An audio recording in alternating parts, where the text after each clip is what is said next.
Yes, we were living on our boat, which she loved. Living on the water gave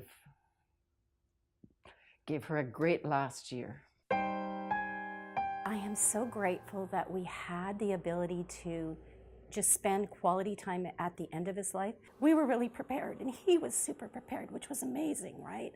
Like, he faced his death with such dignity and such grace and such closure. I mean, it was amazing that he could do that, and it was such a gift to everybody around him because he was ready. Right now, our culture is very death, I would say death fearful, and people don't want to talk about it. And although dying is inevitable for everyone, people don't like to consider that they in fact are going to die at some point. Hospice, you can respond to what is important to that person, whether it is time with their family, whether it is privacy. So it is the most important thing at the end of life is to be able to respond to what their needs are. And so what I did was I picked up the phone book and looked for hospice. So I found Cowichan Hospice, and I phoned and learned that they don't have any beds.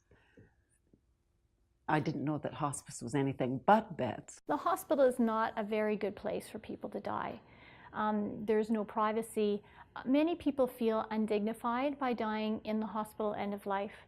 Often they need to share a room because there's no space otherwise available. And we've had, like I said, patients die in our coffee room and coffee lounge. So a hospice would be the most appropriate place, a home-like environment where people can be supported and their families supported at end of life, as opposed to the hospital, which is providing really only medical care at end of life. One of the things I think would be amazing about a space like that is, you know, if there's severe medical issues and you're having your quiet time with your spouse and something happens, you're not in a state of huge anxiety about managing all of that, because there's somebody there who's got the skills that you can just sort of call on and say help, right? What we need is a cluster of end-of-life hospice beds which can provide specialized end-of-life care in the Cowichan Valley, which also can provide specialized end-of-life care for the families of those patients and allow for the families to be involved in that end-of-life experience, which they certainly cannot be in hospital. So we need the tools, we need the specialized trained staff, and we need the room for families and patients to live at the end of life. That isn't possible in an acute care facility.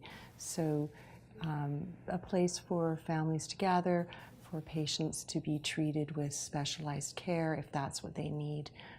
That's why we need a hospice.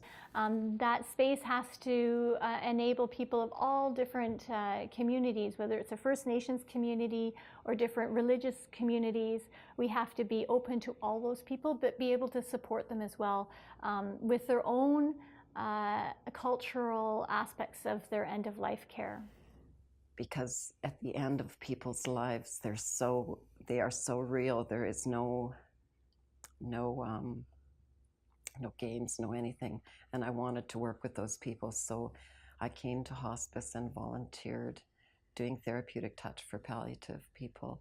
And it's one of the most rewarding things that I do. Hospice literally saved my life. You know, all of us die, and so I hope that all of us can have the opportunity to experience a good death, and we can't do that unless we're supported.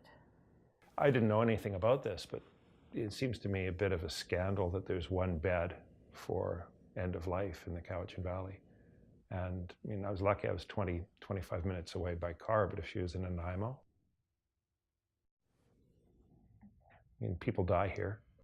How can there be one bed?